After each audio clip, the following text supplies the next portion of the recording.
Hi everyone, how are you all? I hope all are doing well. And today we are here with the part second of breathing and exchange of gases. So we are starting from where we left it in previous lecture. सबसे पहले तो मैं इसका overview दे देती हूँ, आपको summary दे देती हूँ ताकि आप थोड़ा रिलेट कर पाओ और फिर इसके आगे हम कॉन्सेप्ट्स करेंगे. आज का जो लेक्चर है वो काफ़ी इम्पॉर्टेंट होने वाला है because most of the MCQs जो मोस्ट ऑफ हमारे पास PYQs आते हैं नीट में वो इसी से रिलेटेड आते हैं. कॉन्सेप्ट्स जो हमारे मेजर कॉन्सेप्ट्स हैं वो आज के लेक्चर में ही हम कवर करने वाले हैं, तो इसको बहुत ध्यान से देखना और हर एक कॉन्सेप्ट पर PYQ बनता है, तो फोकस अपना अच्छा रखना और स्टे हाइड्रेटेड, बीच बीच में वाटर की ब्रेक्स लेते रहना. तो अब हम स्टार्ट करते हैं. Human respiratory system. Human respiratory system में मैंने आपको बताया था, जितना अभी तक हमने किया है पहले हम उसको गो थ्रू करेंगे और देन नेक्स्ट हम फर्दर मूव करेंगे. सबसे पहले हमारा रेस्पिरेटरी सिस्टम स्टार्ट होता है from the nostrils, external nostrils. External nostrils कहाँ पर प्रेजेंट होते हैं? Above the upper lips. Above the upper lips we have external nostrils, and in the external nostrils we have cells with a ciliated epithelium. जो हमारा mucus secretion होता है उसको एक स्पेसिफिक डायरेक्शन में इनका फ्लो होता है with the help of ciliated epithelium. And then next to the ciliated epithelium there is a passage, there is a pathway known as the nasal passage and the olfactory sensation. हमारा जो smell का sensation है वो यहीं से जाता है. हमारा जो भी स्मेल का रिस्पॉन्स, जो भी ऑल्फैक्शन है वो यहीं से जनरेट होता है और सेंसेशन हमारा जाता है up to brain. Alright, then nasal chamber, nasal passage, nasal pathway, nasal chamber, nasal passage opens into nasal chamber. After the nasal chamber NCERT की लाइन है कि नेज़ल चैम्बर, हमारा जो नेज़ल चैम्बर है वो ओपन होता है किसमें? फेरिक्स में ओपन होता है. Pharynx, nasopharynx and लैरिंगोफेरिक्स.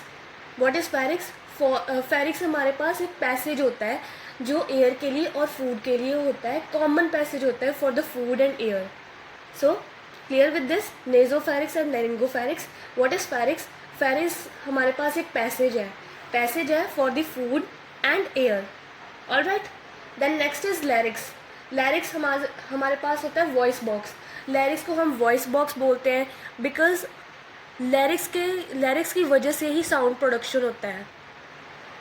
मैंने क्या कहा? लैरिक्स की वजह से हमारे पास हमारी जो वॉइस है वो लैरिक्स की वजह से होती है, तो इसको हम साउंड बॉक्स बोलते हैं. लैरिक्स को हम साउंड बॉक्स बोलते हैं. रिमेंबर, साउंड इससे प्रोड्यूस होता है but with the help of mouth, with the coordination of the mouth, our teeth and tongue. हमारे जो वर्ड फॉर्मेशन होते हैं वो विद द हेल्प ऑफ हमारे ओरल कैविटी की कोऑर्डिनेशन की वजह से वर्ड फॉर्मेशन होते हैं, बट जो साउंड का जो प्रोडक्शन होता है वोकल कॉर्ड्स के थ्रू वो लैरिक्स के थ्रू होता है. Basically larynx is responsible for that, and larynx is made up of 9 cartilage. Box like structure, इसको हम साउंड बॉक्स और वॉइस बॉक्स भी बोल देते हैं. एंड ये हमारे पास नेक्स्ट है, हमारे पास trachea. This is trachea, this reddish, this is trachea and this is oesophagus. Alright, we will focus on this. Oesophagus, we all know oesophagus is a food pipe and trachea is our wind pipe. Trachea हमारा wind pipe होता है, वो straight tube है. Trachea is a straight tube, yes. और trachea की speciality क्या है? इसमें सी शेप्ड रिंग्स होती हैं. हमारे पास ट्रेकिया में आप देख सकते हो ये ग्रीन कलर की रिंग्स मैंने बनाई हैं, इसमें शो करी हैं आपको. ये रिंग्स हमारे पास सी शेप्ड रिंग्स होती हैं. कैसी होती हैं? सी शेप्ड रिंग्स होती हैं. और एक बात याद रखना आप, रिंग्स इनकम्प्लीट होती हैं. रिंग्स कभी भी कंप्लीट नहीं होती, रिंग्स हमेशा इनकम्प्लीट होती हैं. वो पोस्टीरियरली बैक साइड से ऐसे ओपन होती हैं। मैं आपको एक ड्रॉ करके बताती हूँ, लाइक दिस।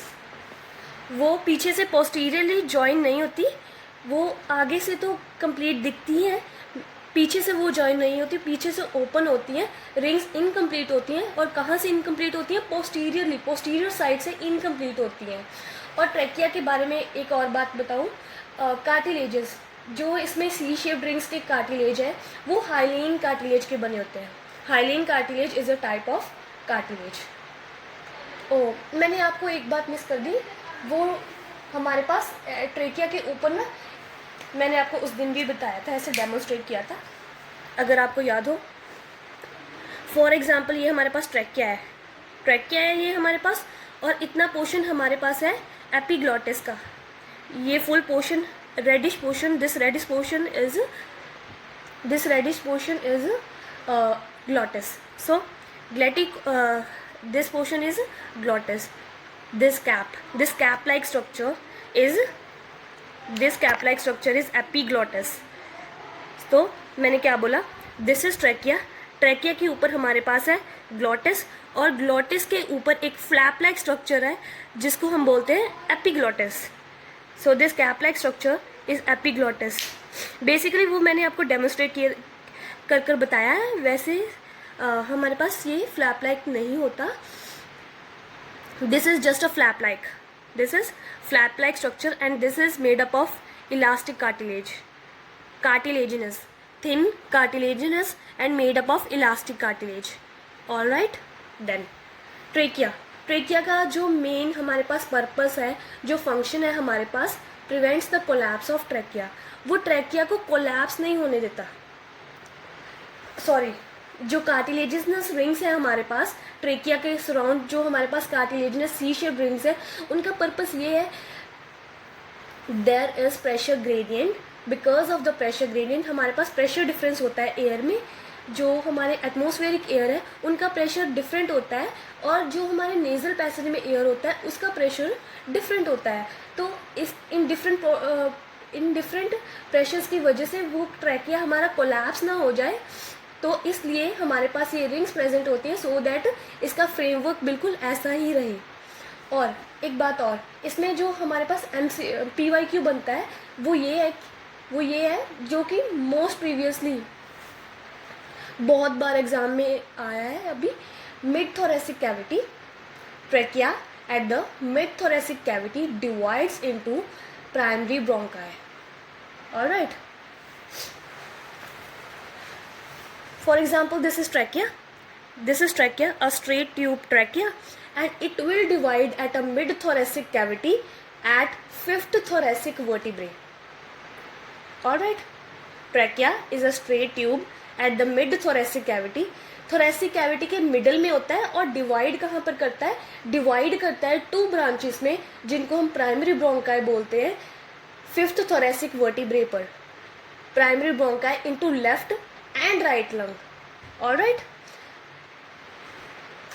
ये फर्दर एक्सटेंड करता है, वो हम फर्दर डायग्राम्स में मैं आपको बताऊंगी कैसे ये primary bronchi, then secondary bronchi, then tertiary bronchi, एक हम फ्लो चार्ट पढ़ने वाले हैं, तो उसके थ्रू हम देखेंगे जैसे हमारे पास ये डिवाइड होकर ब्रांचेस बनी है, वैसे ही आगे फर्दर ब्रांचेस बनती हैं। और इसके बारे में हम और भी बहुत कुछ पढ़ने वाले हैं। ये तो हमारा एक ओवरव्यू था जो हमने प्रीवियस क्लास में पढ़ा था, यहीं पर मैंने लेक्चर छोड़ा था, और यहीं पर ही मैं कंटिन्यू कर रही हूँ अभी लेक्चर को। तो अब हम देखने वाले हैं, अब हम आएंगे लंग्स पर, और structure of the lungs and structure of the lungs, जो हमारे पास उसके इंटरनल स्ट्रक्चर है लंग्स का, वो भी हम देखने वाले हैं। तो अभी हम स्टार्ट करेंगे लंग्स के साथ।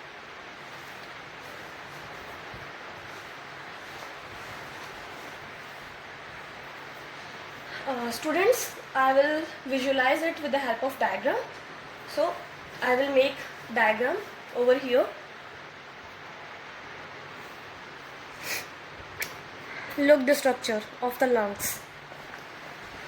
तो बेसिकली ट्रैकिया है हमारे पास, ट्रैकिया डिवाइड करता है into 2 primary bronchi, and it will enter into right lung and left lung. All right.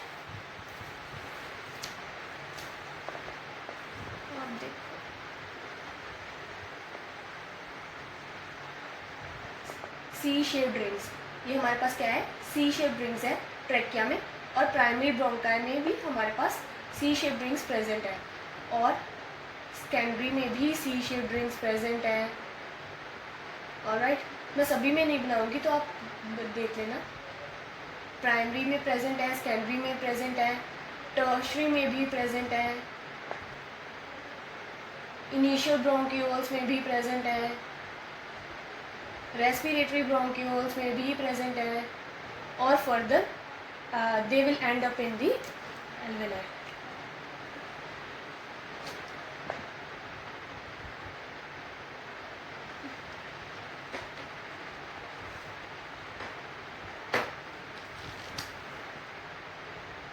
मैंने आपको डिफरेंट कलर से बताया है तो आप देख लेना एक बार.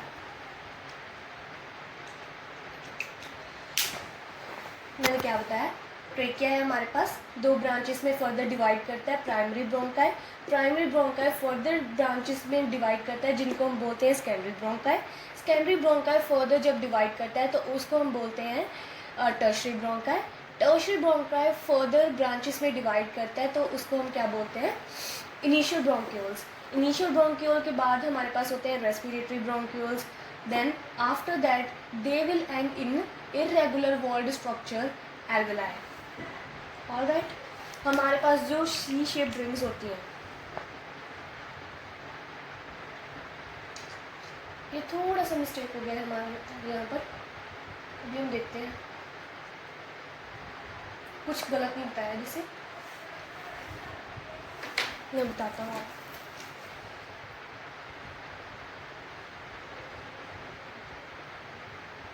इनिशियल ब्रोंक्यूल्स थे ये हमारे पास, yes. Secondary bronchi, then tertiary bronchi, initial bronchioles, then the respiratory bronchioles, then after that alveoli. Irregular walled structures known as alveoli. जो हमारे पास सी शेप्ड रिंग्स प्रेजेंट होती हैं, वो होती है प्रेजेंट. सी शेप रिंग्स होती हैं हमारे पास ट्रेकिया में,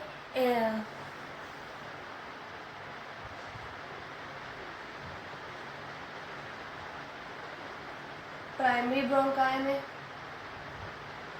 सेकेंडरी ब्रोंकाई में,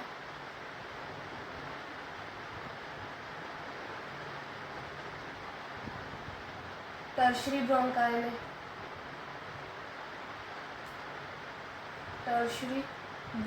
में, और इनिशियल ब्रोंक्यूल्स में.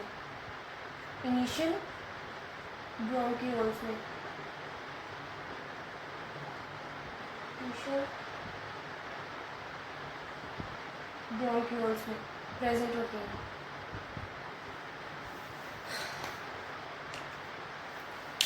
ध्यान से सुनना इसको, because this is the PYQ. C shape rings हमारे किस में प्रेजेंट होती हैं, ट्रेकिया में प्रेजेंट होती हैं, प्राइमरी ब्रोंकाई में प्रेजेंट होती हैं, इनिशियल ब्रोंकाई में प्रेजेंट होती हैं, टर्शरी ब्रोंकाई में प्रेजेंट होती हैं, इनिशियल ब्रोंक्यूल्स में भी प्रेजेंट होती हैं. Up to initial bronchioles C shaped rings are present. Be careful with this. All right. Trachea, primary bronchi, secondary bronchi, tertiary bronchi, initial bronchioles. All right. अब इसमें एक और PYQ बनता है. इसकी वैसे तो हम फर्दर डिटेल में स्टडी करेंगे, लेकिन मैं आपको बता देती हूँ. For example this is a pathway. यहाँ से एयर एंटर होती है तो ये हमारे पास पाथवे है. यहाँ पर भी एयर एंटर होती है और कंडक्ट होती है. तो एयर एक तरीके से एयर ट्रांसमिट होती है from the atmosphere to the lungs. तो कहाँ तक ये ट्रांसफ़र होती है, ट्रेकिया में जाती है, then primary bronchi, secondary secondary bronchi, tertiary bronchi, tertiary bronchi में से इनिशियल ब्रोंक्यूल्स, इनिशियल ब्रोंक्यूल्स में terminal bronchioles, then terminal bronchioles तक हम मानते हैं ये हमारे पास कंडक्टिंग पाथवे होता है। ये हमारे पास टर्मिनल ब्रोंक्यूल्स तक हमारे पास कंडक्टिंग पार्ट होता है। ये जो पाथवे है हमारे पास एयर को कंडक्ट करता है, एयर को पहुंचाता है एटमॉस्फेयर से to the alveoli. Respiratory bronchioles and alveoli, they are not the part of the conducting में हमारे कौन से पार्ट्स हैं?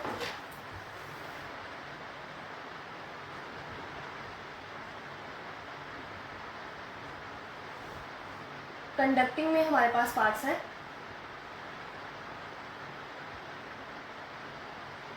Primary bronchi, secondary bronchi, tertiary bronchi, initial bronchioles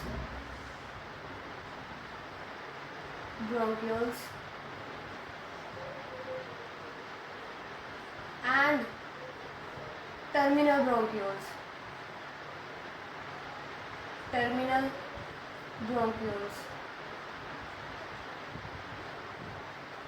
इसका हम डिटेल्स पढ़ने वाले हैं, तो PYQ था तो इसमें मैंने थोड़ा सा पहले बता दिया। ये हम फंक्शनिंग इनकी पढ़ने वाले हैं। वैसे तो कंडक्टिंग पार्ट में ये पार्ट्स इन्वॉल्व है, primary bronchi, secondary bronchi, tertiary bronchi, initial bronchioles plus terminal bronchioles. तो आपका क्वेश्चन है, तो रेस्पिरेटरी ब्रोंक्यूल्स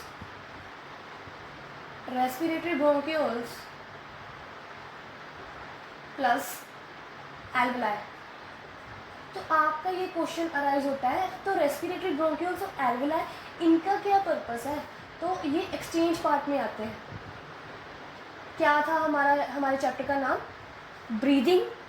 हमारे चैप्टर का क्या नाम था?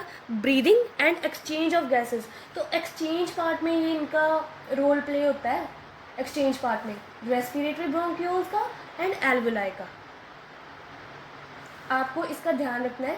जो कंडक्टिंग पार्ट है, conducting part is just means कि वो एयर का कंडक्शन कर रहा है, एयर को पहुंचा रहा है एटमॉस्फेयर से लंग सरफेस में, तो इन ब्रांचेस के थ्रू वो पहुंच जाता है। और एक्सचेंज पार्ट में एक्चुअल डिफ्यूजन होता है, एक्चुअल एक्सचेंज होता है ऑक्सीजन का।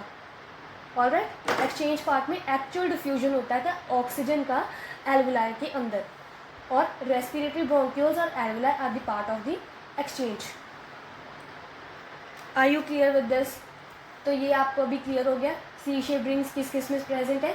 सी शेप रिंग्स ट्रैकिया में, primary bronchi, secondary bronchi, tertiary bronchi, initial bronchioles and conducting part में ये वाले पार्ट्स इन्वॉल्व हैं। तो आपको इसका ध्यान रखना है और इनको अच्छे से याद करना है। एक्सचेंज पार्ट में रेस्पिरेटरी ब्रोंक्यूल्स एंड एल्वेलाई होते हैं। तो आप अभी डायग्राम पर वापस आते हैं। सबसे पहले जो हमारे लंग्स हैं वो डबल लेयर्ड है, इनके 2 लेयर्स होते हैं। फॉर एग्जांपल आप देख सकते हो, देखो मैंने यहाँ पर 2 लेयर्स बनाई हैं, तो ये हमारे पास 2 लेयर्स होती हैं। आपको पता है ना, लंग्स के लिए हम पल्मनरी वर्ड यूज़ करते हैं। लंग्स के थ्रू हम सांस लेते हैं तो हम उसको पल्मनरी वेंटिलेशन बोलते हैं। पल्मनरी वर्ड जहाँ पर भी आ जाता है तो पल्मनरी मीन्स लंग्स। ऑलराइट, अब मैं आपको बताती हूँ डबल लेयर्ड। मैंने आपको क्या बताया, जो हमारे पास लंग है वो डबल लेयर्ड है, डबल वॉल्ड है हमारे पास। इसकी 2 लेयर्स हैं।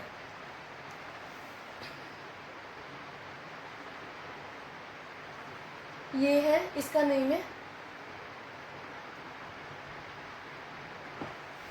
just a second.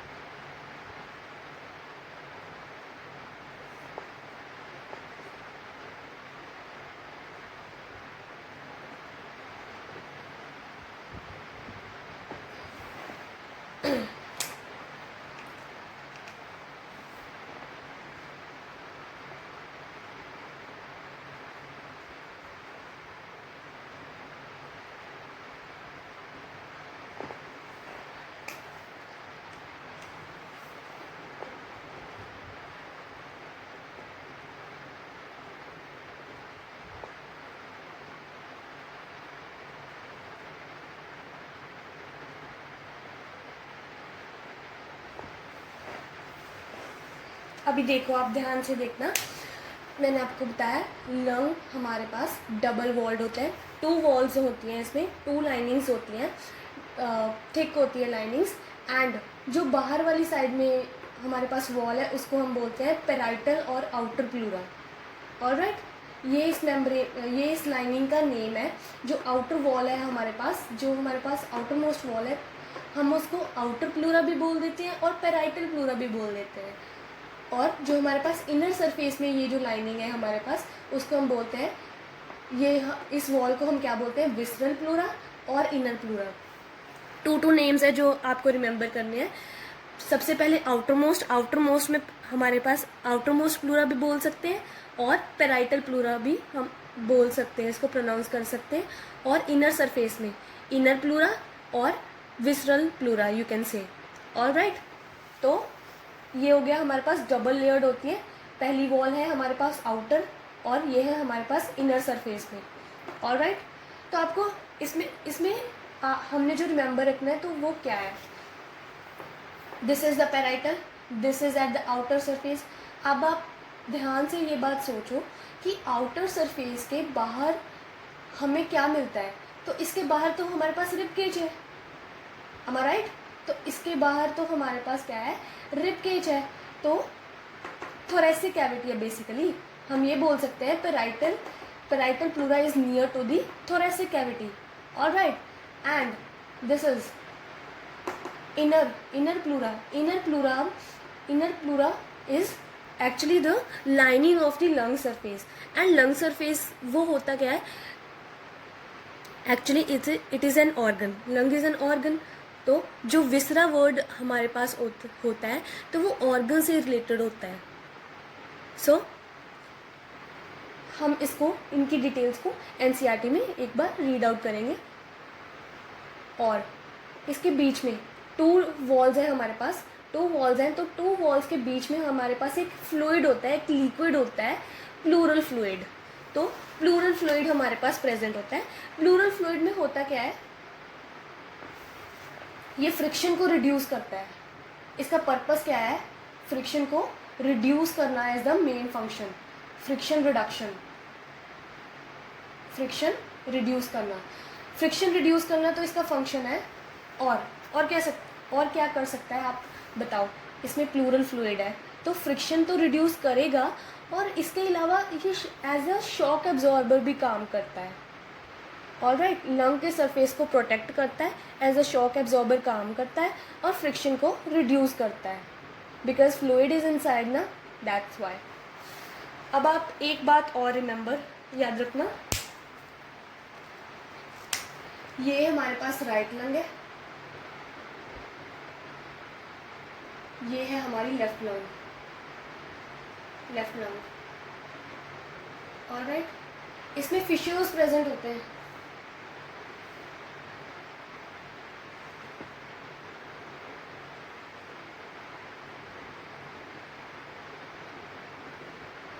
ऑलराइट, तो इसमें क्या होता है, इसमें राइट लंग में हमारे पास 3 फिशर्स प्रेजेंट होते हैं जो डिवाइड करते हैं, इस ऑब्लिकली प्रेजेंट होते हैं राइट लंग में। तो ये फिशेस क्या करते हैं, डिवीजन करते हैं, पार्टीशंस करते हैं लंग सरफेस में। मैंने क्या बोला, राइट लंग में 3 फिशेस प्रेजेंट होते हैं जो पार्टीशन करते हैं लंग सरफेस का into compartments. Alright, and left lung में हमारे पास 2 फिशेस प्रेजेंट होते हैं। राइट लंग में हमारे पास 3 फिशेस प्रेजेंट थे और लेफ्ट लंग में हमारे पास 2 फिशेस प्रेजेंट हैं। ऑलराइट, और एक और बात, व्हाट इज़ दिस, ये मैंने यहाँ पर बनाया क्या हुआ है, आप देखो ये क्या है, ये हमारे पास एक स्पेस होती है। For example this is a space, ये हमारे पास ऐसे कर्व्ड शेप होता है, ऐसे कर्व्ड शेप हमारे पास होता है। तो ये कर्व्ड शेप होता क्यों है हमारे पास, आपको पता है, इसमें अकोमोडेशन होता है हार्ट का। तो यहाँ पर हमारा हार्ट अकोमोडेट हो सके तो इसलिए ऐसे ही नॉच प्रेजेंट होता है। यहाँ पर बेसिकली हमारा हार्ट प्रेजेंट होता है, हार्ट। तो हार्ट को अकोमोडेट होने के लिए यहाँ पर इतने सरफेस में हमारा हार्ट प्रेजेंट होता है। तो हार्ट के अकोमोडेशन के लिए हमारे पास ऐसे नॉच प्रेजेंट होती है, नॉच प्रेजेंट होती है। तो इसको हम क्या बोलते हैं, इसको हम बोलते हैं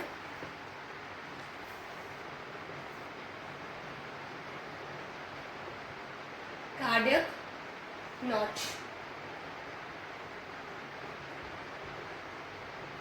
इसको हम कार्डियक नॉच बोलते हैं। All right, understood. मैं आपको एक कॉन्सेप्ट और करवाऊंगी और उस कॉन्सेप्ट के बाद हम एनसीईआरटी को रीड करेंगे एक बार। जितना मैंने करवाया तो उतनी एनसीईआरटी हम रीड आउट करेंगे।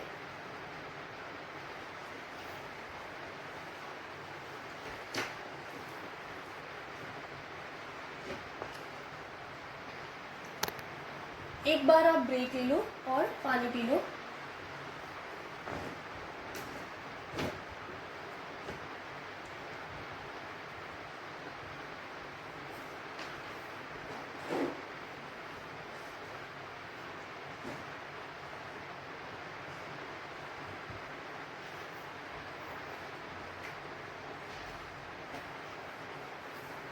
मुझे भी अभी ब्रेक चाहिए था पानी के लिए, तो मैंने बोला कि आप ब्रेक ले लो और पानी पी लो।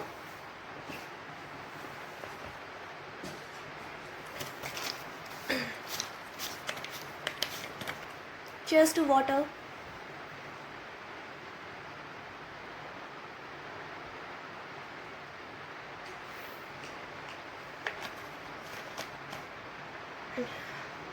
बेसिकली आज वाले लेक्चर में से बहुत एमसीक्यूज़ बनते हैं, बहुत हमारे पास पीवाईक्यूज़ निकल कर आते हैं। तो अपने कॉन्सेप्ट्स को अच्छे से समझना और इस पर फोकस करना एनसीईआरटी पर। मैं आपको एनसीईआरटी भी रीड करवाने वाली हूँ वैसे तो।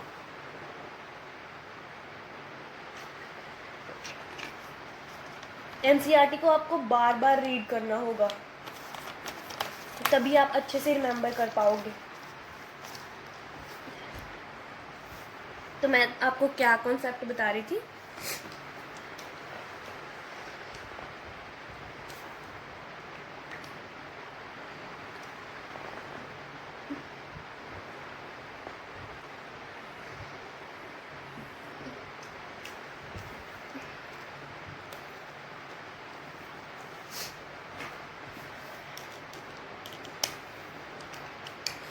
तो अब हम पढ़ने वाले हैं कंडक्शन पार्ट। जैसे कि मैंने आपको बताया, हमारा रेस्पिरेटरी सिस्टम 2 पार्ट्स में हम बांट लेते हैं रेस्पिरेटरी सिस्टम को। सबसे पहला तो conduction part and then exchange part. हमने कंडक्शन पार्ट की अभी अभी बात की थी। Conduction part, yes.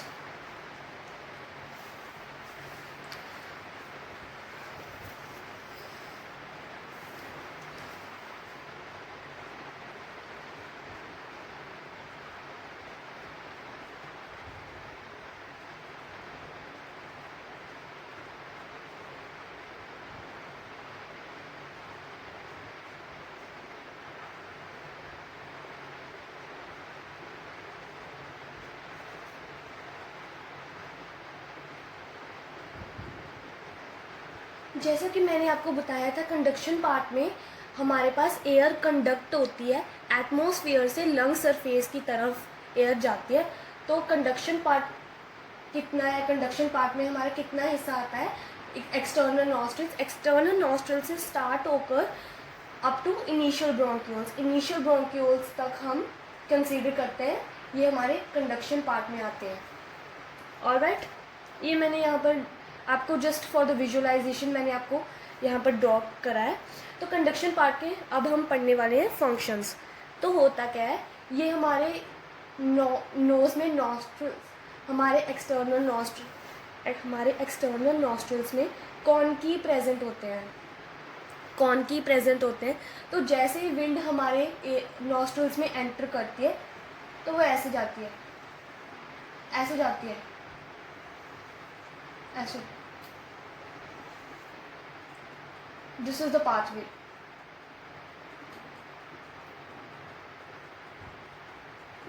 अब ये मैंने आपको ड्रॉ कर कर क्यों बताया। दिस इज द एयर, ये हमारे कॉनकी प्रेजेंट है एक्सटर्नल नॉस्ट्रल्स में, और एयर ऐसे ट्रैवल करती है, ऐसे जाती है, ऐसे ऐसे ऐसे ट्रैवल करती है। तो इसमें हुआ क्या, सरफेस ज़्यादा था तो टाइम इसमें ज़्यादा कंज्यूम हुआ, सरफेस ज़्यादा था तो इसमें टाइम ज़्यादा कंज्यूम हुआ। तो टाइम कंज्यूम हुआ एयर को ट्रैवल करने में, तो इससे हमारा क्या बेनिफिट होता है, तो इससे ये जो एयर है, अब एटमॉस्फेयर का टेम्परेचर तो कुछ भी हो सकता है। फॉर एग्जांपल विंड्स, हमारे पास अभी विंटर्स में कैसा होता है, तो कम होता है एयर का टेम्परेचर, और कभी कभी तो ज़्यादा होता है, कभी कभी कम होता है। तो होता क्या है, ये हमारे पास ऐसे होते हैं, ऐसे कॉन्केव प्रेजेंट होते हैं, तो एयर ज़्यादा टाइम लेती है ट्रैवल करने में। जब एयर ज़्यादा टाइम कंज्यूम करती है ट्रैवल करने में, इसने फॉर एग्जांपल इसने ज़्यादा टाइम लिया इसको कंज्यूम कर, ज़्यादा टाइम लिया इसको ट्रैवल करने में, देन टाइम पीरियड तो अभी इंक्रीज़ हो गया, टाइम पीरियड इंक्रीज़ हो गया, तो ये बॉडी टेम्परेचर से इसका टेम्परेचर, एयर का जो टेम्परेचर है वो बॉडी टेम्परेचर की इक्वल आ जाता है, equal to body temperature you can say, इसका टेम्परेचर इक्वल आ जाता है, means it will humidify, sorry, ये इसका हो गया पहला पर्पस। कंडक्शन पार्ट का पहला फंक्शन है हमारे पास बॉडी टेम्परेचर से एयर का टेम्परेचर मैच होना, एयर का टेम्परेचर बॉडी टेम्परेचर की इक्वल आ जाता है। तो ये कंडक्शन पार्ट का पहला फंक्शन है कि बॉडी टेम्परेचर के इक्वल आ जाता है। एंड उसका सेकंड फंक्शन क्या है, अब देखो आप, एयर है तो एयर में मॉइस्चर हो भी सकता है और नहीं भी हो सकता, तो ह्यूमिडिफिकेशन होता है, एयर ह्यूमिडिफाई होती है, एयर में आप बोल सकते हो कि एयर में नमी आ जाती है। जैसे कि एयर ट्रैवल करती है हमारे नॉस्ट्रल्स में, एयर ह्यूमिडिफाई होती है, म्यूकस सिक्रेशन होता है हमारे पास, हमारे नॉस्ट्रल्स में म्यूकस सिक्रेशन होता है, तो एयर ह्यूमिडिफाइज होती है। और ह्यूमिडिफाई मीन्स एयर में मॉइस्चर कंटेंट इंक्रीज होता है।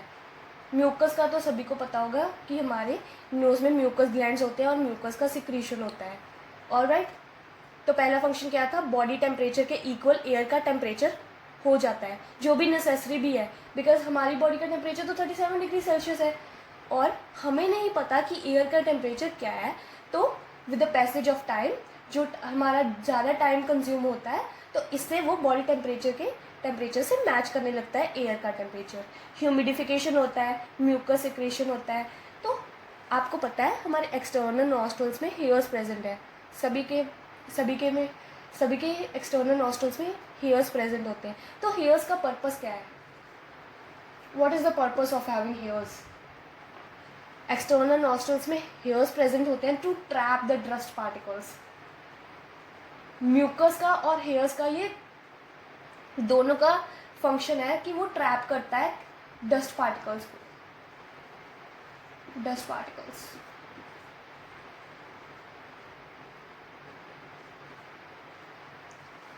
Alright.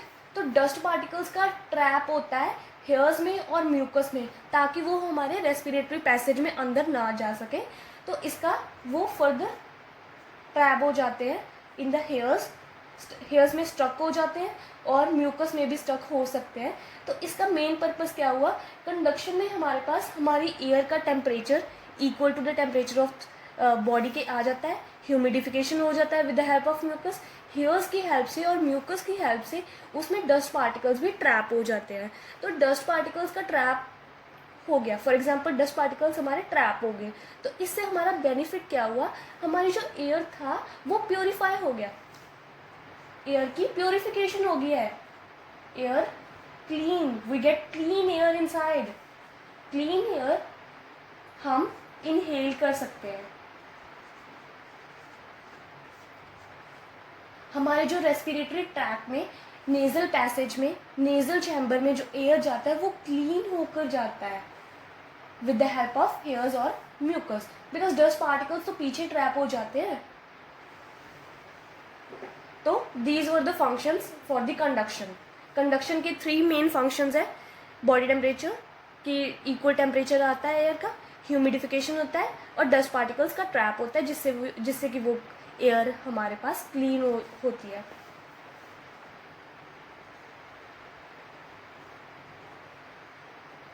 Now what is this?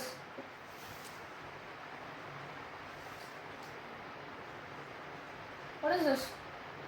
ये मैंने क्या ड्रॉ किया है यहाँ पर? ये है हमारे पास एल्वेलाई. मैंने आपको क्या बताया? मैंने आपको बताया this was the conducting part. We are done with this the conducting part. Respiratory part में हमारे पास एल्वेलाई प्लस रेस्पिरेटरी ब्रोंक्यूल्स होते हैं. Respiratory bronchioles. ऑलराइट, मैंने आपको बताया था ना, ये एक्सचेंज पार्ट है. This is what? This is exchange part. Exchange part की हमारे पास जो स्पेसिफिक फंक्शन है एक्सचेंज पार्ट का, इसमें एक्चुअल डिफ्यूजन होता है एयर का. एयर का डिफ्यूजन होता है. तो एयर एक्चुअली एयर डिफ्यूज़ करती है लंग सरफेस से हमारे ब्लड में with the help of alveoli. Alveoli is the structural functional unit of the respiratory system.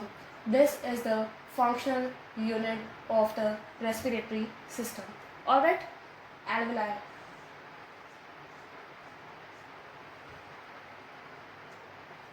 Alveoli is the functional unit of the respiratory system. With the alveoli plus respiratory bronchioles are the part of exchange part of the respiratory system. ये irregular walled होता है. Alveoli कैसा होता है? Irregular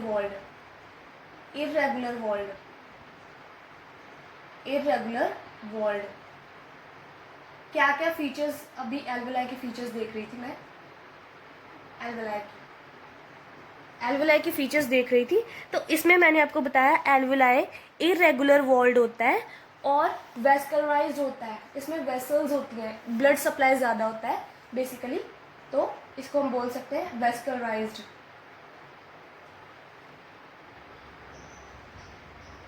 don't worry, हम NCERT में पढ़ने वाले हैं इसको.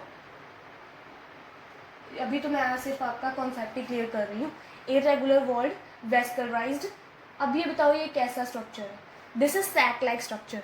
सैक लाइक मीन्स थैले जैसा. Sac like. तो हम बोल सकते हैं कि alveoli are irregular walled vascularized sac like structures and they are the functional unit of the respiratory system. आपको मैंने बता दिया एक्सचेंज पार्ट का जो स्पेसिफिक फंक्शन है, इसमें एक्चुअल डिफ्यूजन होता है. डिफ्यूजन कैसे होता है? Diffusion means higher concentration to low concentration movement होता है एयर का. ऑलराइट, तो एटमॉस्फेयर हमारे लंग सरफेस में ज़्यादा होता है. हमारे लंग सरफेस में higher concentration of air present होता है. तो वो हायर कंसनट्रेशन ऑक्सीजन का मूव करता है इनटू ब्लड स्ट्रीम. हमारे ब्लड स्ट्रीम में एंटर करता है through the alveoli. Alright, now we are going to study the NCERT. Alright,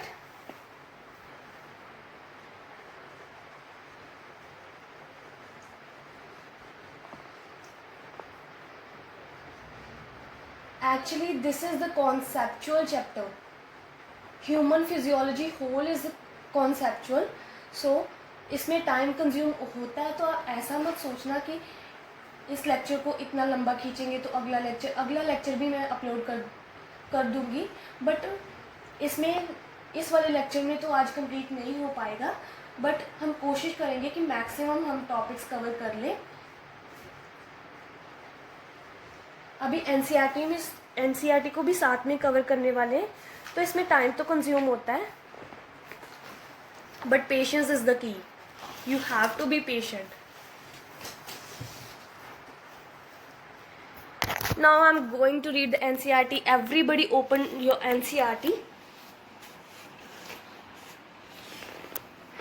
so I am going to read the NCERT. So stay focused. और इसमें साथ में ये हमारे पास डायग्राम भी हमारे साथ में ही है, तो एनसीईआरटी के डायग्राम को साथ में देखते रहना।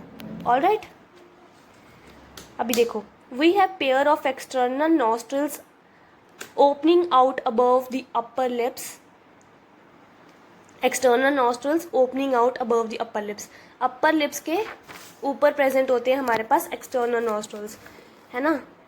तो it leads to a nasal chamber through the nasal passage, nasal chamber through the nasal passage, पहले हमारे पास नेजल पाथवे होता है, नेजल पाथवे होता है तो वो किस में ओपन होता है, नेजल चैम्बर में ओपन होता है, मैंने आपको बताया था through the diagram. Just a second,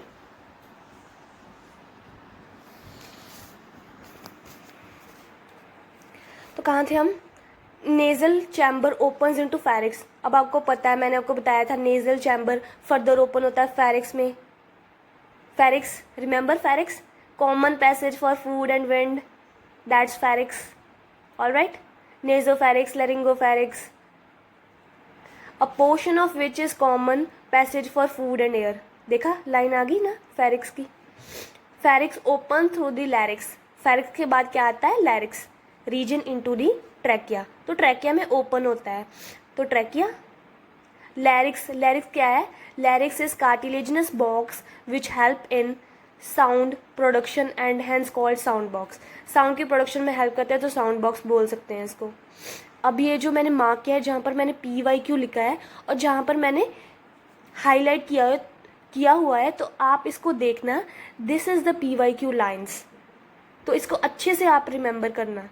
alright, during the swelling, मैंने आपको बताया था ग्लॉटिस के बारे में, during swelling glottis can be covered by thin elastic cartilaginous flap called epiglottis.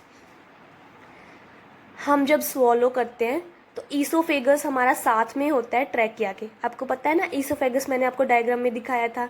तो ईसोफेगस के जब हम स्वेलिंग होती है, फूड को हम स्वॉलो करते हैं, तो फूड को जब हम स्वॉलो करते हैं तो हमारा जो ग्लॉटिस है, तो उसको कौन कवर करता है, एपिग्लॉटिस कवर करता है। क्यों कवर करता है, ताकि वो विंड पाइप में एंटर ना करे, और वो इलास्टिक कार्टिलेज का फ्लैप होता है, यहाँ पर इन इलास्टिक कर देंगे तो वो गलत हो जाएगा, इसको याद रखना, ये क्वेश्चंस आते हैं, इलास्टिक की जगह पर वो इन इलास्टिक कर देंगे तो वो पूरा सेंटेंस का मीनिंग चेंज हो जाएगा, आपको इसको बात का ध्यान रखना है। During swallowing, glottis can be covered by thin elastic cartilaginous flap called epiglottis to prevent the entry of food into the larynx. Clear? Trachea is a straight tube extending up to the mid thoracic cavity, which divides at a level of the fifth thoracic vertebrae. This is many time repeated PYQ. Trachea straight tube है, mid thoracic cavity तक जाता है और divide करता है at the level of fifth thoracic vertebrae into right and left primary bronchi, into right and left primary bronchi. Alright, each bronchi undergoes repeated divisions to form the secondary and tertiary bronchi and bronchioles ending up in a very thin terminal bronchioles. Repeated divisions होती हैं, secondary bronchi, tertiary bronchi. The trachea, primary, secondary and tertiary bronchi and initial bronchioles are supported by the incomplete cartilaginous rings. ये भी मैंने आपको बताया था, ये भी PYQ है, तो इसको भी हाईलाइट करना है हमने।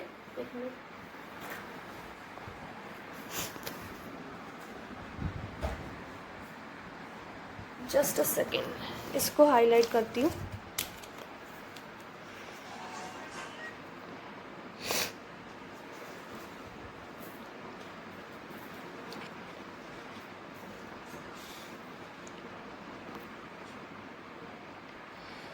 The bronchioles, this line, the trachea, primary, secondary and tertiary bronchi and initial bronchioles are supported by the incomplete cartilaginous rings.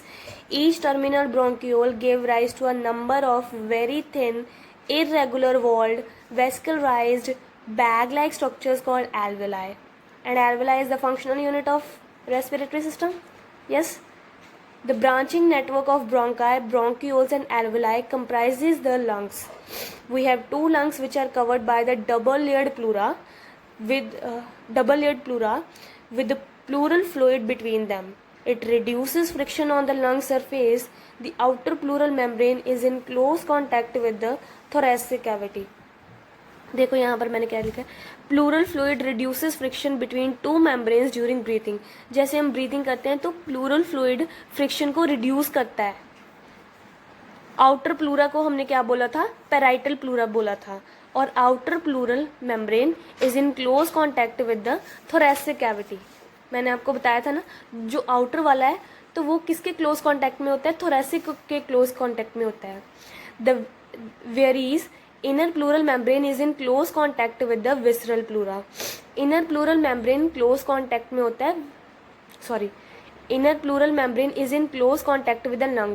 lung surface में, lung surface के contact में होता है तो इसको हम visceral pleura बोलते हैं, inner pleural membrane को. all right, थोड़ा cold है तो cooperate please.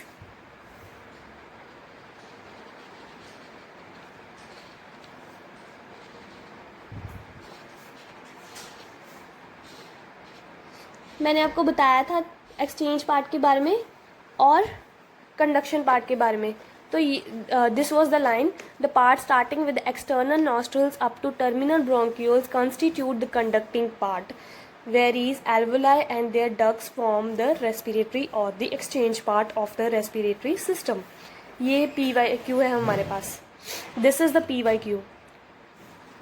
The conducting part transports the atmospheric air to alveoli. Transport करता है एयर को to alveoli. Clears it from foreign particles, जो भी डस्ट पार्टिकल्स हैं उनको साफ करता है, उनको क्लियर करता है. ह्यूमिडिफाइज, ह्यूमिडिफिकेशन, नमी देता है एयर में. Also brings the air to body temperature. All right, exchange part is a site of actual diffusion of oxygen and carbon dioxide between blood and atmospheric air. Yes, this paragraph अभी ये हमने करना है, तो पहले हम इसको, वैसे तो ये NCERT में से भी समझ में आ जाएगा, तो मैं बता देती हूँ आपको इतना. The lungs are situated in the thoracic chamber. हमारे जो लंग्स है वो थोरेसिक चैम्बर में प्रेजेंट है, which is anatomically an air tight chamber. और जो हमारे पास ये चैम्बर है, जो थोरेसिक कैविटी है, थोरेसिक चैम्बर है, वो एयर टाइट चैम्बर है. मीन्स एयर का लीकेज नहीं होता, तो एयर टाइट है, क्लोज्ड है, क्लोज्ड है. All right, thoracic chamber is form dorsally by the vertebral column. Dorsally means पीछे से, पीछे से आप सोचो थोरेसिक चैम्बर है, तो थोरेसिक चैम्बर के पीछे हमारे पास क्या है, वर्टिब्रल कॉलम है. थोरेसिक चैम्बर के बैकवर्ड साइड में हमारे पास क्या है, पीछे की साइड में vertebral column, vertebral column and ventrally by the sternum. हमारे आगे वाली साइड में आपको पता है थोरेसिक चैम्बर, थोरेसिक चैम्बर में रिब केज होता है, तो रिब केज के सेंट्रल में एक फ्लैट बोन होता है, that flat bone is sternum. तो हम ये बोल सकते हैं कि लंग्स के वेंट्रल साइड में, बॉडी के वेंट्रल साइड में स्टर्नम होता है थोरेसिक चैम्बर के. Thoracic chamber is form dorsally by the vertebral column. Dorsal side में हमारे पास वर्टिब्रल कॉलम होता है थोरेसिक चैम्बर के. Yes, ventrally by the sternum. मैंने आपको बताया था फ्लैट बोन होती है रिब केज के सेंटर में. ऐसे हमारे पास रिब्स प्रेजेंट होती हैं, तो उसके सेंटर में एक फ्लैट बोन होती है हमारे पास, ऐसी दिखती है, फ्लैट बोन होती है, तो उस फ्लैट बोन को हम स्टर्नम बोलते हैं. Laterally by ribs, laterally means side से, साइड से हमारे पास रिब्स प्रेजेंट होती है थोरेसिक चैम्बर में, ऐसे रिब्स बनी होती हैं. तो साइड से कैसी होती हैं, साइड्स में हमारे पास रिब्स होती हैं. And on the lower side by a dome shaped diaphragm. Dome shaped diaphragm, dome shaped कैसा होता है, मैं आपको बनाकर दिखाती हूँ. फॉर एग्जाम्पल,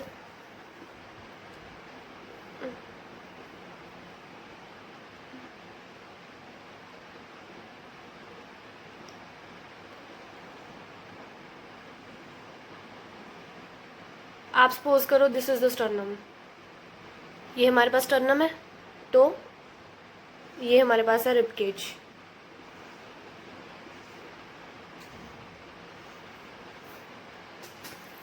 अब आप देखो, ये हमारे पास फ्लैट बोन है स्टर्नम, ये हमारे पास रिब केज है, तो रिब केज के अंदर वाली साइड में हमारे पास क्या प्रेजेंट है, लंग्स प्रेजेंट है।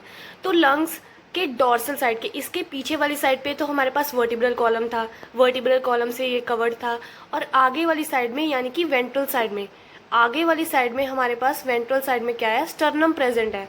तो स्टर्नम प्रेजेंट है, और साइड्स में लंग्स सरफेस, लंग्स इसके बीच में है, तो साइड्स में हमारे पास क्या है, साइड्स में रिब केज है, रिब्स हैं साइड्स में रिब्स हैं, और इसके नीचे हमारे पास ऐसे डोम शेप्ड स्ट्रक्चर होता है जिसको हम क्या बोलते हैं, डायाफ्राम बोलते हैं।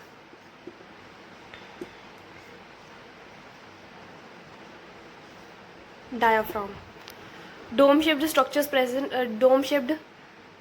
होता है जिसको हम डायाफ्राम बोलते हैं। तो ये डोम शेप्ड होता है, इसके मसल्स होते हैं डायाफ्राम के, और इसके मसल्स को हम बोलते हैं phrenic muscles. This is just an extra information, phrenic muscles, yes.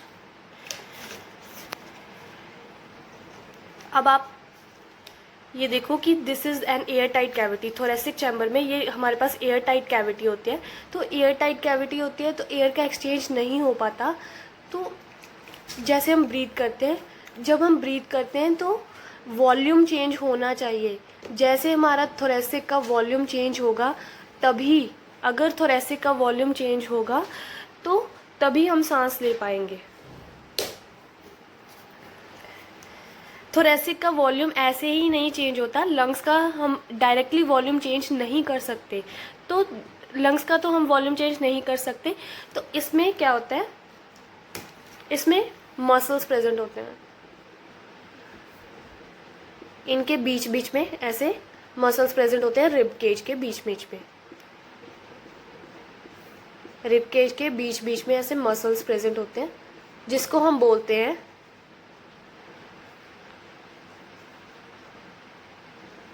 एक्स्ट्राकोस्टल, एक्स्ट्राकोस्टल muscles.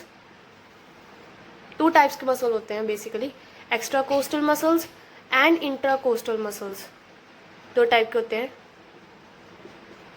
Muscles. इनके कॉन्ट्रैक्शन से, रिलैक्सेशन से, डायाफ्राम के कॉन्ट्रैक्शन से, रिलैक्सेशन से थोरेसिक का वॉल्यूम चेंज होता है। अगर थोरेसिक के वॉल्यूम में चेंज होगा तभी, volume and pressure are indirectly proportional. अगर वॉल्यूम हमारा इंक्रीज होगा थोरेसिक का तो उसके पल्मनरी वॉल्यूम भी हमारा इंक्रीज होगा। फॉर एग्जांपल हमारा थोरेसिक वॉल्यूम इंक्रीज हो रहा है, तो होता क्या है, थोरेसिक वॉल्यूम के इंक्रीज होने से पल्मनरी वॉल्यूम भी इंक्रीज होता है। पल्मनरी वॉल्यूम अगर इंक्रीज होगा तो प्रेशर डिक्रीज होगा, pressure inside the lungs will decrease. If pressure will decrease, atmospheric air अंदर आएगी थ्रू द डिफ्यूजन। ऑलराइट, तो अभी हम इस पैराग्राफ को देखते हैं। The lungs are situated in the thoracic chamber, which is anatomically an airtight chamber. The thoracic chamber is formed dorsally by the vertebral column, ventrally by the sternum, and laterally by the ribs, and on the lower side by the dome-shaped diaphragm. The anatomical setup of lungs in the thoracic is such that any change in volume of thoracic cavity will be reflected in the lung or the pulmonary cavity. हम directly change नहीं कर सकते lungs का volume, तो हम क्या करते हैं, थोरेसिक केज में हमारे पास जो भी हमारे पास मसल्स इन्वॉल्व हैं उसकी हेल्प से जैसे कि उनका वॉल्यूम चेंज होगा तो उसका असर हमारे पल्मनरी वॉल्यूम पर चेंज होगा। अगर थोरेसिक में इंक्रीज़ है तो पल्मनरी में भी इंक्रीज़ होगा, बट डायरेक्टली इसका वॉल्यूम हम ऑल्टर नहीं कर सकते। Such an arrangement is essential for breathing as we cannot directly alter the pulmonary volume. ये 5 पॉइंट्स हैं हमारे पास रेस्पिरेशन के, तो अब हम इसको देखेंगे। Respiration involves the following steps. सबसे पहले क्या होता है, ब्रीदिंग और pulmonary ventilation by which atmospheric air is drawn in and carbon dioxide rich alveolar air is released out. Alright, सबसे पहले क्या होता है, ब्रीथिंग होती है। ब्रीथिंग होती है, ब्रीथिंग को ही हम पल्मोनरी वेंटिलेशन भी बोलते हैं। हम सांस अंदर लेते हैं, सांस को बाहर छोड़ते हैं। जब हम सांस अंदर लेते हैं तो ऑक्सीजन हमारी ऑक्सीजन रिच एयर अंदर होती है, तो कार्बन डाइऑक्साइड रिच आउट होती है, एल्वेलर एयर। यस, ये तो क्लियर है point. Diffusion of gases carbon oxygen and carbon dioxide across the alveolar membrane. हमारे पास एल्वेलाई होता है, तो एल्वेलाई के सरफेस से डिफ्यूजन होता है। ऑक्सीजन हमारा एल्वेलाई से जाता है ब्लड स्ट्रीम में, और ब्लड स्ट्रीम से कार्बन डाइऑक्साइड हमारा जाता है एल्वेलाई में, so that carbon dioxide evolve हो जाए लंग सरफेस से। कार्बन डाइऑक्साइड को हमने बाहर फेंकना है ना, तो इसलिए ऑक्सीजन का इनटेक होता है, कार्बन डाइऑक्साइड का आउटगोइंग होता है। एल्वेलर मेम्ब्रेन से डिफ्यूजन होता है, ऑक्सीजन ब्लड स्ट्रीम में जाता है और कार्बन डाइऑक्साइड ब्लड स्ट्रीम से जाता है एल्वेलाई में, ताकि वो एग्जिट हो सके। Transport of gases by the blood. अभी ऑक्सीजन एंटर हुआ है ब्लड में, तो ऑक्सीजन ट्रैवल करता है ब्लड में। ऑक्सीजन गैसेस का ट्रांसपोर्ट होता है ब्लड के through. Blood is a medium, तो ब्लड में डिज़ोल्व होकर ऑक्सीजन ट्रांसफ़र होती है पूरी बॉडी में। Diffusion of oxygen and carbon dioxide between blood and tissues. अभी ब्लड में है हमारे पास ऑक्सीजन, तो होता क्या है, ब्लड में ऑक्सीजन है हमारे पास, तो टिश्यूज़ तक ऑक्सीजन जाती है। कैसे जाती है, उस प्रोसेस को हम बोलते हैं इंटरनल रेस्पिरेशन। डिफ्यूजन होता है ऑक्सीजन का ब्लड से टिश्यूज़ तक। ऑक्सीजन का डिफ्यूजन होता है ब्लड से टिश्यूज़ तक। अब टिश्यूज़ में भी रेस्पिरेशन होता है, अभी हम अगले पॉइंट में देखेंगे। 1 मिनट ये पॉइंट रीड कर लूँ। Utilization of oxygen by the cells for catabolic reactions and resultant release of carbon dioxide, cellular respiration. अभी हमने रेस्पिरेशन में क्या पढ़ा था, पहली डेफिनेशन मैंने आपको रेस्पिरेशन की ही करवाई थी। हमने रेस्पिरेशन में कहा था कैटाबॉलिक रिएक्शंस होते हैं जिसमें ऑक्सीजन का यूटिलाइजेशन होता है। ऑक्सीजन की यूटिलाइजेशन से हमारे पास एटीपी का प्रोडक्शन होता है और रिलीज ऑफ कार्बन डाइऑक्साइड है। इसमें एक रिएक्शन है, आप देखो इसको, कैटाबॉलिक रिएक्शन है हमारे पास। ग्लूकोज है C6H12O6 प्लस ऑक्सीजन का यूटिलाइजेशन हो रहा है और कार्बन डाइऑक्साइड का प्रोडक्शन हो रहा है। कार्बन डाइऑक्साइड का प्रोडक्शन साथ में वाटर और एटीपी कंपनी करते हैं। ATP is the energy currency of the cell. ATP हमारे पास एनर्जी बन गई है, तो this is the process of respiration. ATP हमारे पास बन जाता है और carbon dioxide as a waste product हमारे पास बचता है। तो carbon dioxide is harmful for the body, तो इसको हमने बाहर निकालना होता है बॉडी से। तो इसलिए हम क्या करते हैं, टिश्यूज़ में क्या होता है, तो इस एटीपी के प्रोडक्शन को सेल्स के अंदर क्या बोलते हैं, सेल्यूलर रेस्पिरेशन बोलते हैं। बिकॉज सेल्स के अंदर ये फिनोमिना होता है, तो इसको हम क्या बोलते हैं, सेल्यूलर रेस्पिरेशन बोलते हैं। Utilization of oxygen by the cells for catabolic reactions and resultant release of carbon dioxide, cellular respiration.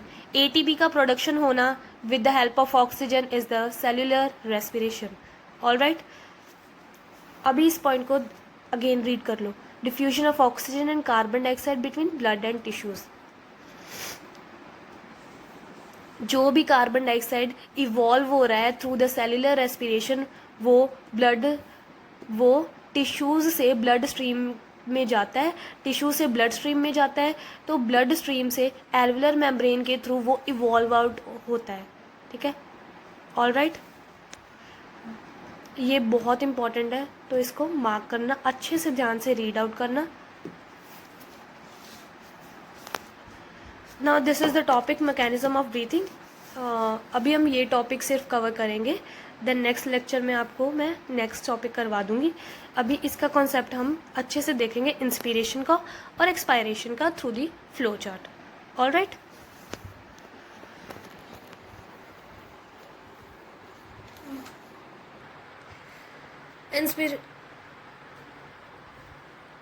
Inspiration means to inhale. जब हम सांस अंदर लेते हैं तो इस प्रोसेस को हम इंस्पिरेशन बोलते हैं। इनहालेशन भी बोलते हैं और इंस्पिरेशन भी बोलते हैं। इनहालेशन भी आप बोल सकते हो। तो ये मैकेनिज्म हमारे पास होता कैसे है, ये फिनोमेना होता कैसे है, हाउ टू इंस्पायर। जब हम इंस्पायर करते हैं तो इसमें कौन कौन से मसल्स इन्वॉल्व होते हैं, कैसे कॉन्ट्रैक्शन होता है, कैसे वॉल्यूम इंक्रीज होता है, अब हम ये देखने वाले हैं। This is our lung, for example this is our lung. आप इसको मान लो ये थोरेसिक है, this is thoracic, alright, this is thoracic, oh sorry thoracic बोल रही हूँ, this is vertebral, vertebral,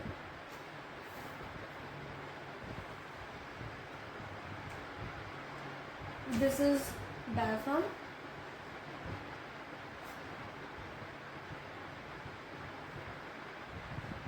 this is diaphragm।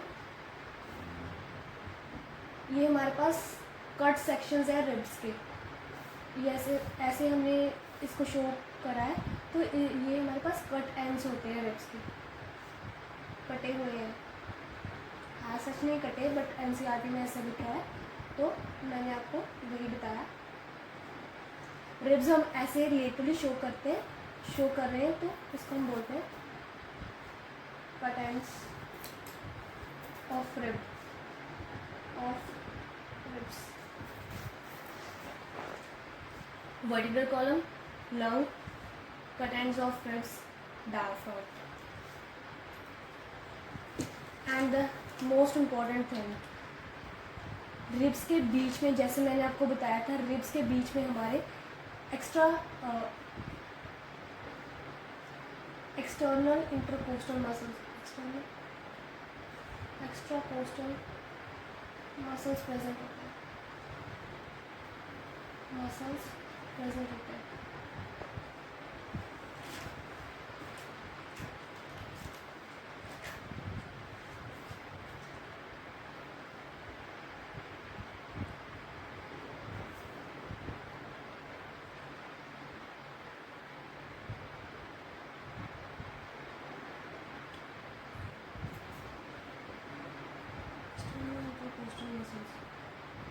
Internal intercostal muscles, sorry, extracostal,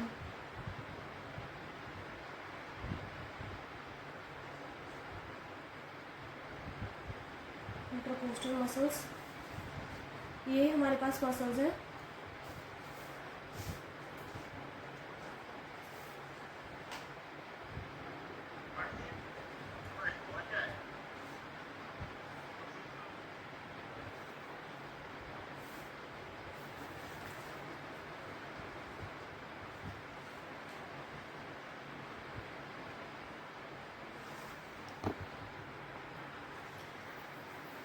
हमारे कट एंड्स के रिब्स में जो प्रेजेंट होते हैं, एक्चुअली बेसिकली जो रिब्स के बीच में मसल्स प्रेजेंट होते हैं, that are external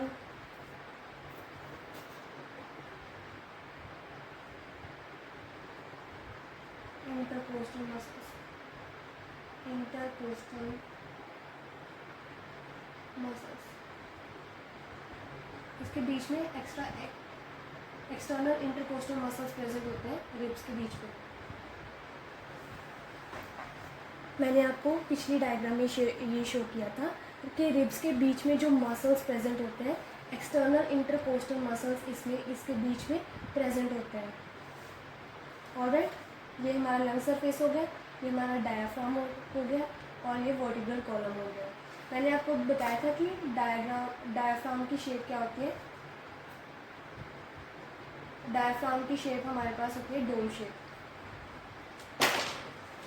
dome shape का होता है। सबसे पहले होता क्या है, जैसे हम इनहेल करते हैं, डायाफ्राम का कॉन्ट्रैक्शन होता है,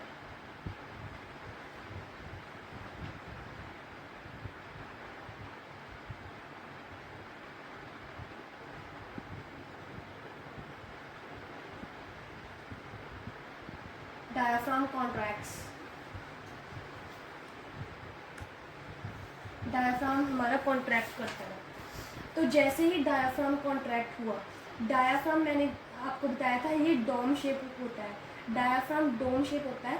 तो जैसे ही ये डायाफ्राम कॉन्ट्रैक्ट होता है तो इसकी शेप फ्लैट होती है, डोम शेप से ये फ्लैट शेप में कन्वर्ट होता है, डोम शेप तो फ्लैट शेप में ये आ जाता है। तो अब आप देखो इसका डोम शेप है इसका स्ट्रक्चर, जैसे ये फ्लैट हुआ तो इसका स्पेस इंक्रीज हो गया। फॉर एग्जांपल ये ऐसे डोम शेप था, जैसे ये फ्लैट हुआ तो इसकी इतनी स्पेस रिड्यूस हो गई,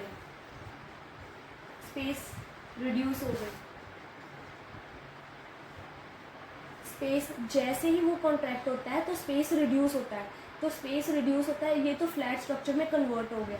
तो जितना स्पेस रिड्यूस होता है तो उतना हमारे पास वॉल्यूम का इंक्रीज होता है, इंक्रीज इन वॉल्यूम।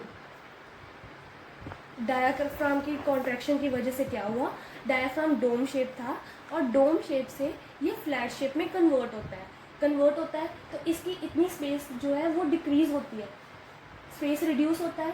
तो स्पेस रिड्यूस होने से थोरैसिक का वॉल्यूम इंक्रीज होता है। थोरैसिक चैम्बर है ना ये, थोरैसिक चैम्बर का वॉल्यूम इंक्रीज होता है, thoracic volume increase.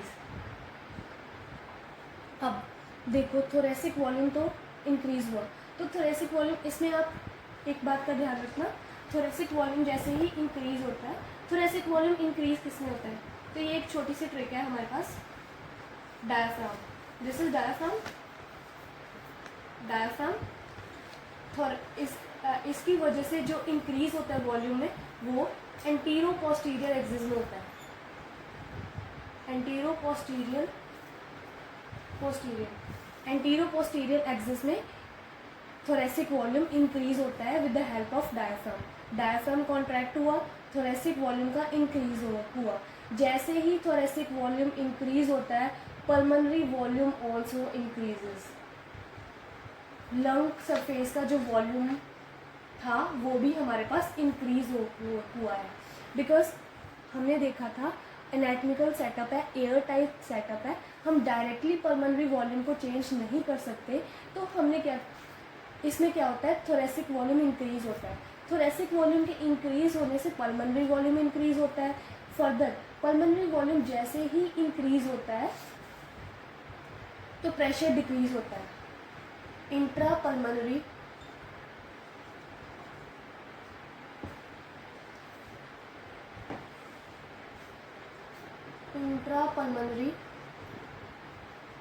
Pressure decreases. Pulmonary volume increase होता है तो इंट्रापल्मोनरी प्रेशर डिक्रीज होता है, बिकॉज मैंने आपको बताया था वॉल्यूम और pressure are inversely proportional, volume increase हुआ और प्रेशर डिक्रीज हुआ। जैसे ही प्रेशर डिक्रीज हुआ प्रेशर ग्रेडियंट डेवलप होता है, प्रेशर हमारी लंग्स में कम होता है और आउटसाइड एटमॉस्फेयर में प्रेशर ज़्यादा होता है, तो ज़्यादा से कम की तरफ एयर का पुल होता है air. For example pressure atmosphere में ज़्यादा है और हमारी लंग सरफेस में intra means inside and pulmonary means lungs के अंदर प्रेशर कम हो गया है, तो इसके अंदर प्रेशर कम होने से आउटसाइड से एटमॉस्फेरिक एयर इनसाइड मूव करती है,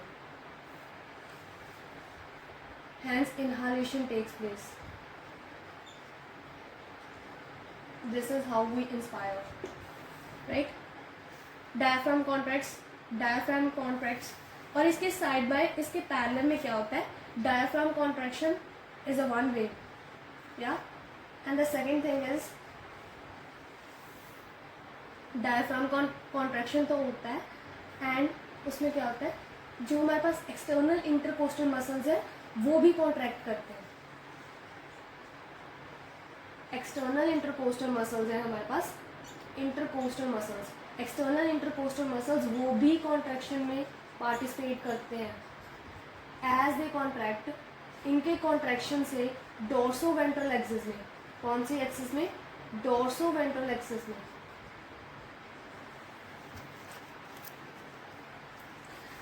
इनकी कॉन्ट्रैक्शन से डोर्सो वेंट्रल एक्सिस में इंक्रीज होता है थोरैसिक वॉल्यूम, जैसे ही डोर्सल वेंट्रल एक्सिस में थोरेसिक वॉल्यूम इंक्रीज होता है, pulmonary volume increases, then after the pulmonary volume increases intra pulmonary pressure decreases, as the intra pulmonary pressure decreases inhalation takes place.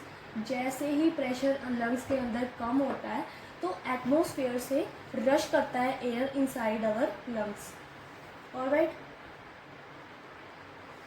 Diaphragm contraction and external intercostal muscles contraction, ये side by side होते हैं और इन दोनों की contribution से ही thoracic volume increase हो रहा है।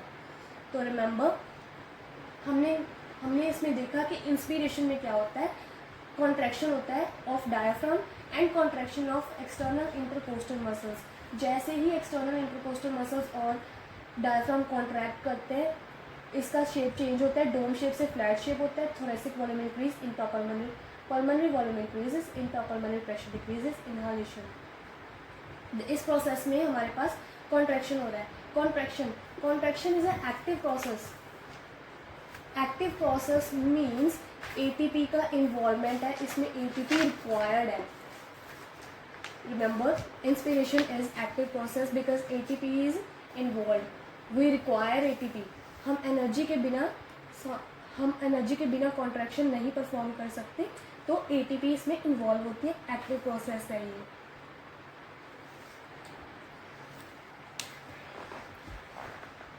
एक इंटरेस्टिंग बात बताऊं, एनाटमी के डाइसेक्शन हॉल में जब हम एंटर करते हैं तो जब डाइसेक्शन होता है कैडेवर का, तो सबसे ब्यूटीफुल हमारे पास होता है एक्सटर्नल इंटरकोस्टल मसल्स। इनका स्ट्रक्चर इतना ब्यूटीफुल होता है, you will love it. This will going to be an adventure, really you will like it. External intercostal muscles बहुत ब्यूटीफुल स्ट्रक्चर होता है, क्रॉस शेप्ड स्ट्रक्चर होते हैं। मैंने आपको बनाकर बताया था ना, ऐसे क्रॉस शेप्ड स्ट्रक्चर्स होते हैं रिब्स के बीच में, बहुत अच्छा लगता है, बहुत प्यारा होता है।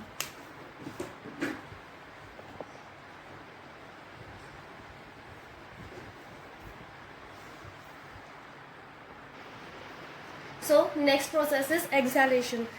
जैसे जैसे हमारे पास इनहालेशन में हमने देखा कि कॉन्ट्रैक्शन होता है, तो एक्सहालेशन में हम एयर को एक्सहेल करते हैं। एयर को एक्सहेल करने के लिए हमारे पास रिक्वायरमेंट क्या है, जैसे एक्सहेल कैसे होता है, अगर हमारे लंग्स में प्रेशर ज़्यादा होगा तो ज़्यादा से कम की तरफ मूव होगा, तो ज़्यादा से हमारे लंग में प्रेशर ज़्यादा होगा तो वो कम की तरफ यानी कि एटमॉस्फेयर की एयर की तरफ पुल आउट होता है और वो बाहर निकलता है एयर। तो एक्सहेलेशन और एक्सपायरेशन फिनोमेना होता है। ऑलराइट, ये जस्ट रिवर्स है इंस्पिरेशन की। और remember, exhalation is not an active process because इसमें कॉन्ट्रैक्शन हम नहीं करवाते, कॉन्ट्रैक्शन किसी मसल का नहीं इन्वॉल्व होता। तो एक्सहालेशन में ऐसा नहीं है कि एटीपी का इन्वॉल्वमेंट, एटीपी हमारे पास ज़्यादा यूटिलाइज नहीं होता, तो हम इसको बोलते हैं कि this is not an active process. Alright, inhalation is an active process, expiration is not an active process. Right, next, expiration में सबसे पहले इंसिडेंट जो टेक प्लेस होता है, डायाफ्राम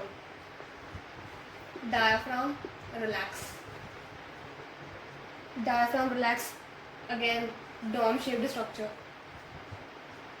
डायाफ्राम रिलैक्स होता है। ऑलराइट, एक्सटर्नल इंटरकोस्टल मसल्स वो भी रिलैक्स करते हैं। मैंने बोला ना, इनहालेशन का बिल्कुल ऑपोजिट है, डायाफ्राम रिलैक्स करता है, एक्सटर्नल इंटरकोस्टल मसल्स वो भी रिलैक्स करते हैं। तो होता क्या है, thoracic volume decreases, thoracic volume decreases. As soon as the thoracic volume decreases, there will be increase in intrapulmonary pressure.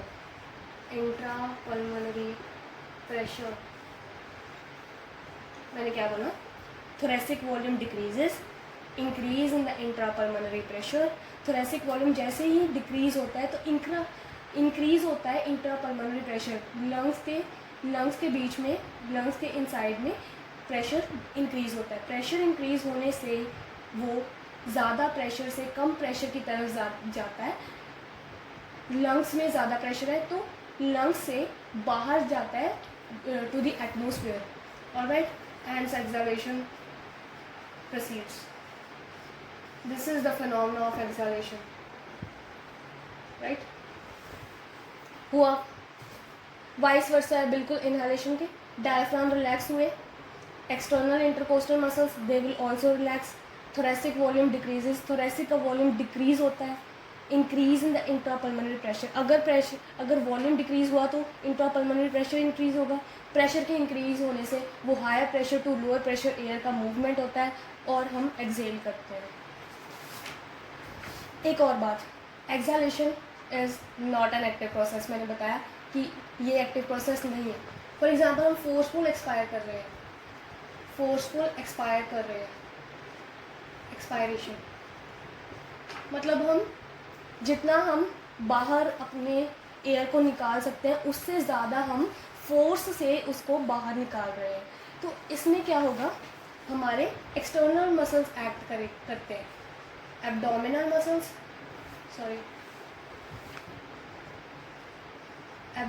Muscles plus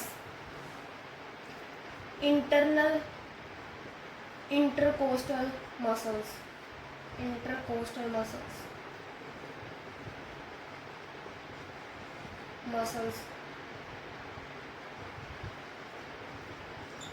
आप कभी देखना जैसे हम एक्सपायर करते हैं तो जो हमारा होता है एब्डोमिनल रीजन होता है हमारा, उससे हम फोर्स लगाते हैं.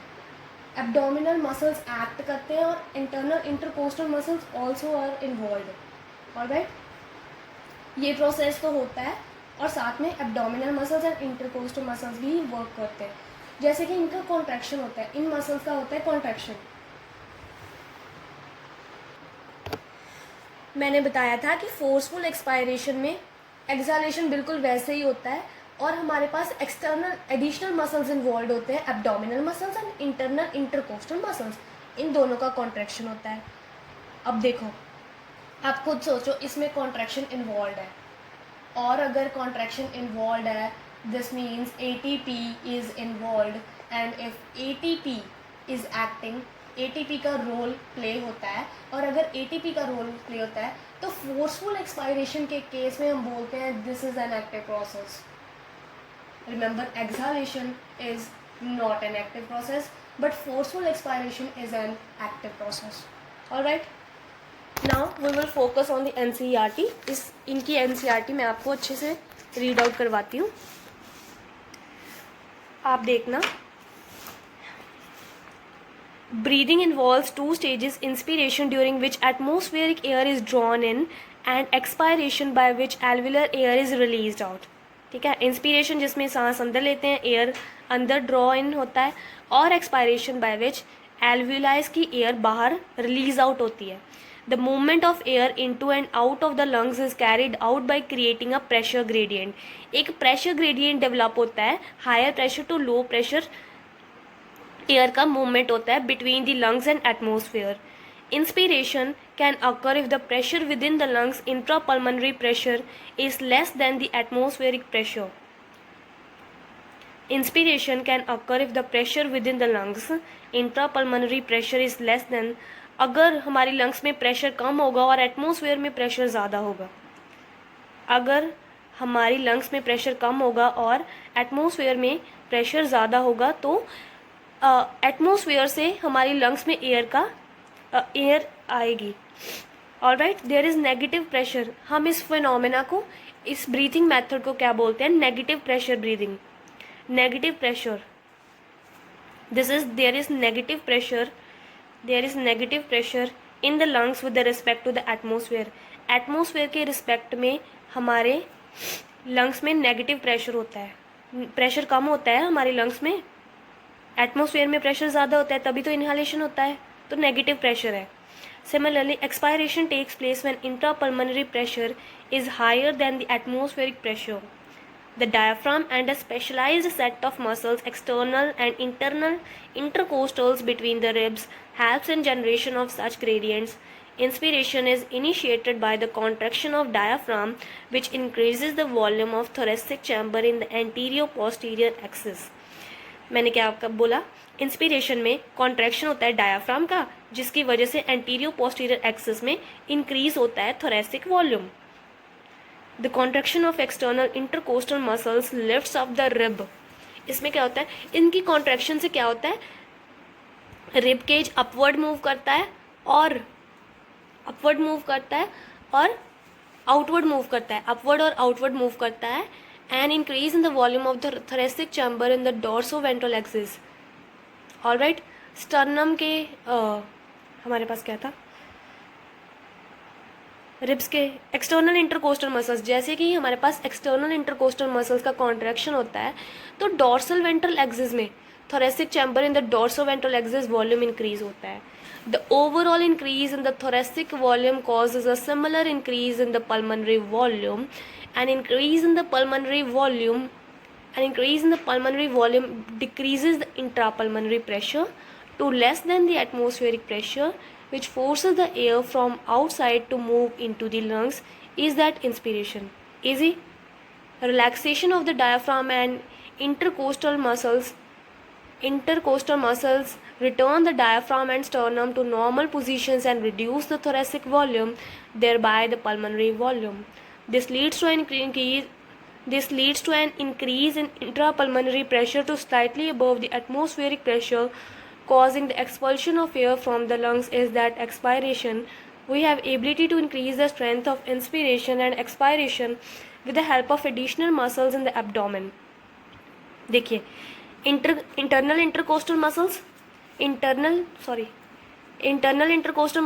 abdominal muscles are responsible in the forceful breathing. All right, on an average a healthy human breathes 12 to 16 times per minute. एक मिनट में हम 12 से 16 बार सांस लेते हैं. The volume of air involved in breathing movements can be estimated by using a spirometer. ये topics हम कल कवर करेंगे, रेस्पिरेटरी वॉल्यूम्स एंड कैपेसिटीज़, उसमें इसका भी मैं आपको बताऊंगी, स्पायरोमीटर के बारे में भी. और ये है हमारे पास डायग्राम्स, ये इंस्पायरेशन की डायग्राम है और ये एक्सपायरेशन की डायग्राम है. एक बार आप खुद से एनसीईआरटी रीड करोगे लाइन टू लाइन, आपको हर एक चीज़ समझ में आएगी, अच्छे से समझ में आएगी, बिकॉज हमने फ्लो चार्ट के थ्रू इसको अच्छे से समझा है, तो आपको भी अच्छे से समझ में आएगी जब आप खुद से रीड करोगे. All right, so that's it for today. In the next lecture we will going to cover the respiratory volumes and capacities. हमारा कैसा ट्रांसपोर्टेशन होता है गैसेस का, transportation of gases, and this is a very important curve, oxygen dissociation curve, and in the end we will move to the disorders and regulation of respiration. All right, so till then take care and stay focused. One thing more, never ever stop chasing your dreams. कभी भी हार मत मानना life में, never ever give up, because आप अपने dreams को छोड़ नहीं सकते ऐसे, आपको कंटिन्यूसली हार्डवर्क करना होता है. जब हम कंटिन्यूसली कंसिस्टेंटली हार्डवर्क करते हैं तो कोई ना कोई ऑल्टरनेट हो जाता है. तो ऐसा मत सोचना कि इसका कोई यूज़ नहीं होगा, जब जो भी आप हार्डवर्क करोगे उसका आपको रिजल्ट ज़रूर मिलेगा. Bye bye, take care.